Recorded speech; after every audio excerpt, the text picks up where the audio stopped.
이거는요, 애미 애비도 없는 호로 자식들이 할 수 있는 말 아닙니까? 반갑습니다. 김영TV입니다. 자, 오늘 잠을 잘 수 있을까?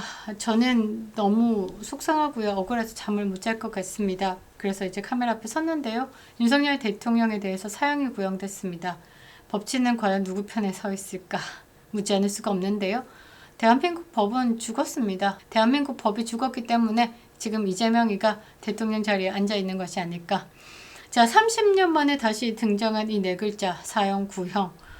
오늘 서울중앙지법 417호 대법정에서 이 전직 대통령에 대한 사형 구형이 떨어졌습니다. 1996년 12.12 군사반란 5.18 재판에서 전두환 전 대통령에게 사형을 구형한 지 30년 만에 헌정사상 두 번째 구형입니다.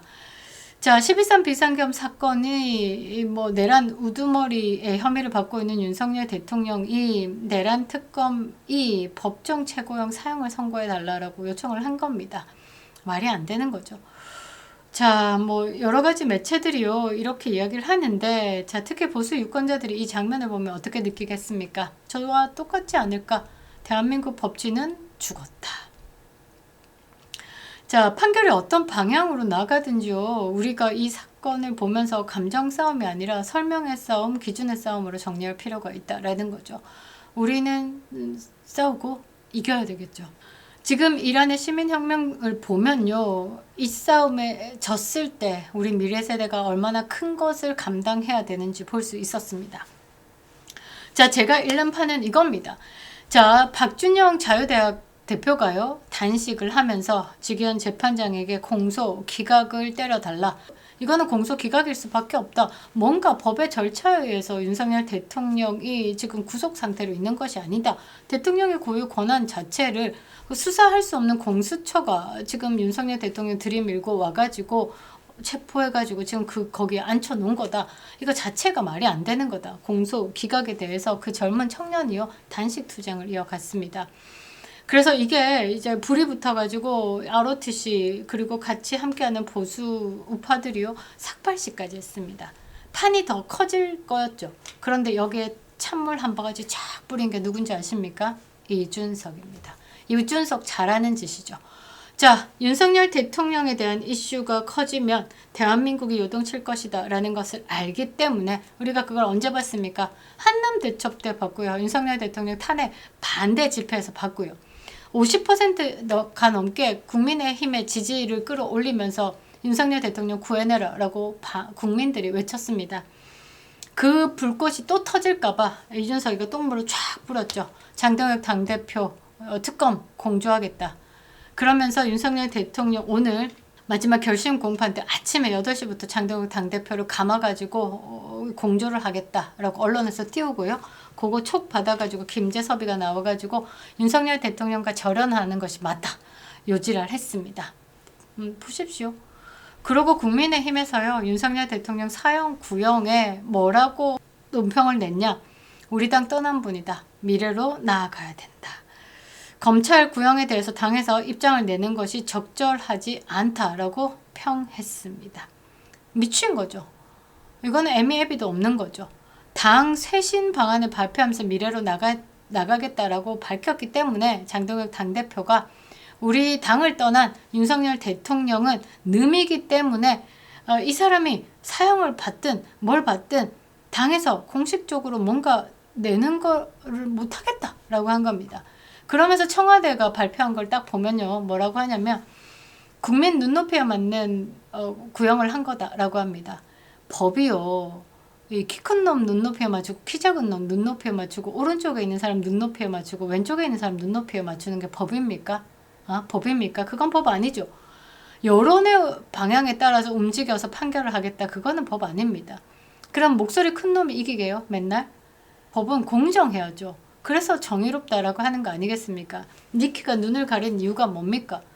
안 보겠다. 전혀 기본 베이스 없이 딱 법으로 정의로 판결을 하겠다라는 거 아닙니까? 근데 청와대에서 공식 논평이요, 국민 눈높이에 맞는 판결을 했다. 그 말은 뭡니까? 청와대 입맛에 촉촉 맞는 잘했어 잘했어 라고 하는 거죠. 대한민국은요, 여도 없고요, 야 없습니다. 그냥 하나같이 다 여야가 뭉쳐가지고요 반국가 세력이다라고 생각을 합니다. 윤석열 대통령 지켜내지 못한 반국가 세력이다. 거기에 함께 동조한 반국가 세력이다라고 생각합니다. 자, 오늘 법정에서 뭐가 오갔는지, 내란 우두머리 사형이 법적으로 어떤 무게를 가지는지, 그리고 이 사건이요 대한민국 보수와 법치에 남기는 정치적 신호가 뭔지 여러분께 말씀드리겠습니다. 우리의 각오에 대해서 말이 필요하다라는 거죠. 자, 윤석열 대통령 보고요. 전두환 대통령보다 더 엄정하게 단죄를 해줘야 된다라고 합니다. 길게 잡아서 6시간이죠. 누구 하나 죽은 놈 있습니까? 다친 놈 있습니까? 두드러 맞은 놈 있습니까? 제가 볼 때는요. 두드러 맞은 건 군인들 뿐입니다. 자, 중앙지법 형사합의 25부 주기현 부장판사가 오늘 윤석열 대통령 내란 우두머리 직권남용 혐의에 대해서 결심 공판을 했고요.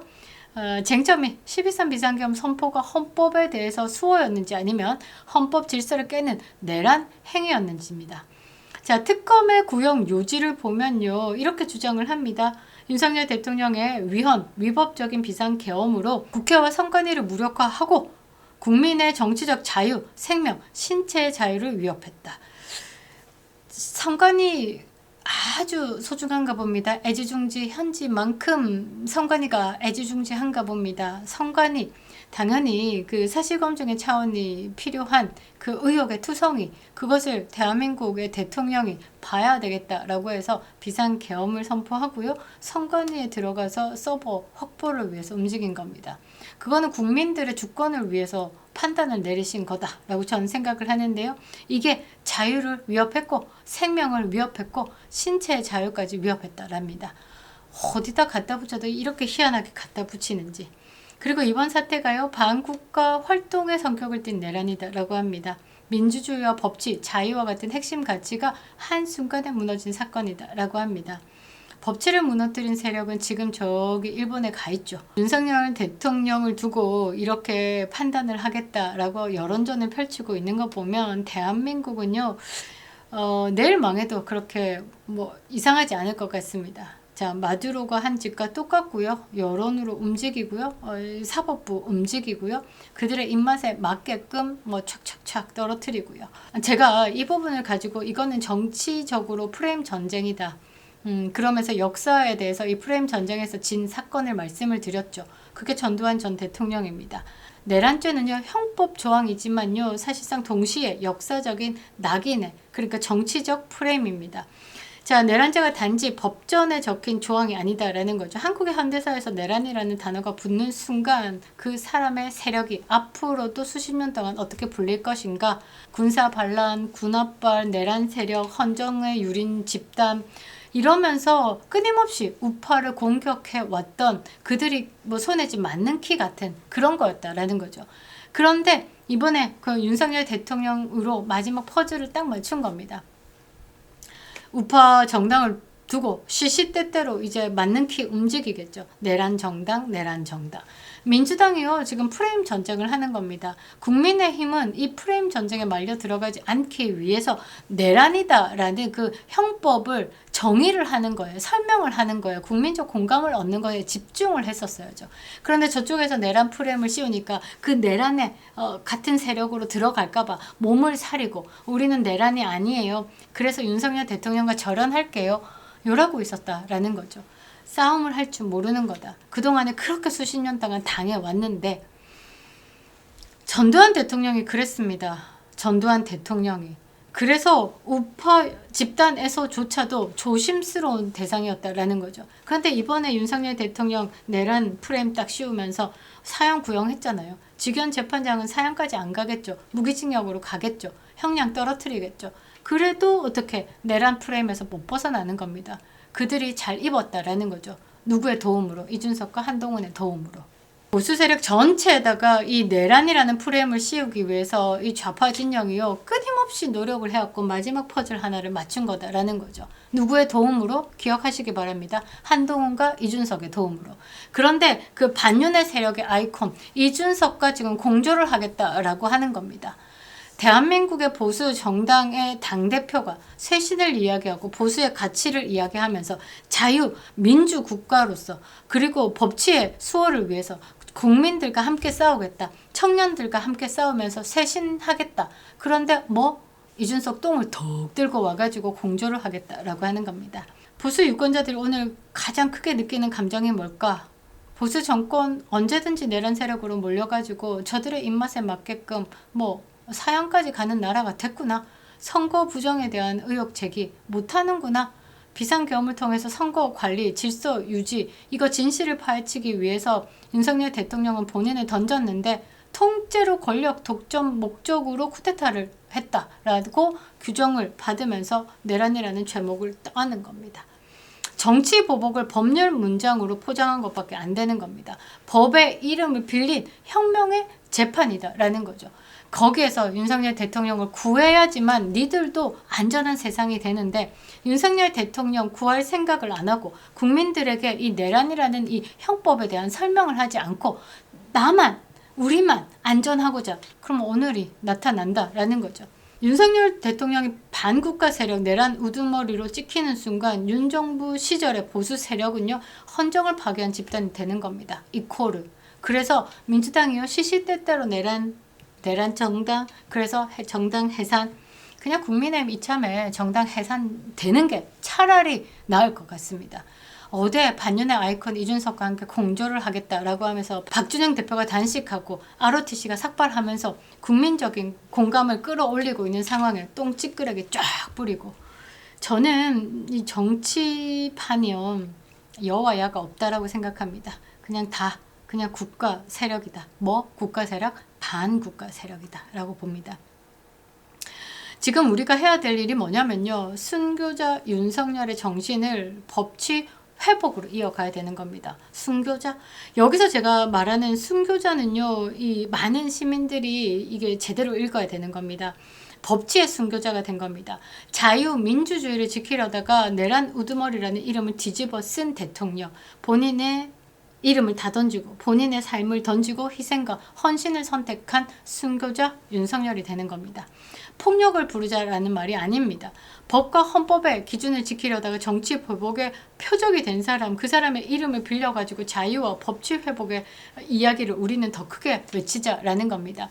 윤 어게인이 뭡니까? 윤석열 대통령에 대한 명예 회복도 있지만요, 우리는 자유를 되찾기 위한 싸움의 각오로 쓰고 있는 겁니다. 윤석열 대통령이 무엇을 찾고자 했죠? 자유를 찾고자 한 겁니다. 그리고 국민들에게 알리려고 한 겁니다. 그거의 뜻을 우리가 늦게 알았지만 안 이상 함께 싸우겠다라고 우리는 각오를 한 겁니다. 그게 윤어게인이다라는 거죠. 그런데 그 깊은 뜻을 모르고 윤어게인이니까 윤석열에 윤 들어갔다라고 국민의힘은 절연을 해야 된다라고 생각합니다. 그래 뭐 국민들 없이 니들 뽑아줄 사람 절연하자라고 하는데, 김재섭이가 오늘 이야기했습니다. 김재섭이 누굽니까? 이준석 똥찌끄레기죠. 자, 이런 것들이 국민의힘에 있기 때문에 제가 너무 화가 나가지고 이렇게 이야기를 했는데요. 어떻게 윤석열 대통령 사형을 구형한 그 부분에 우리는 이미 진적에 연 끊었으니까 우리하고 같이 선상에 올려서 말하지 말아주세요, 이런 말을 할 수 있냐라는 거죠. 윤석열 대통령 이미 절연했으니까 오래됐다라고 합니다. 이거는요 애미애비도 없는 호로 자식들이 할 수 있는 말 아닙니까? 국민의힘에 너무너무 실망했고요. 윤석열 대통령 버티시기 바랍니다. 건강하셔야 되고요. 우리 국민들은요 무엇을 알리고자 한 건지 알게 됐습니다. 늦게 알아서 너무너무 죄송하다라는 거죠. 그립다 윤석열. 김영윤TV였습니다.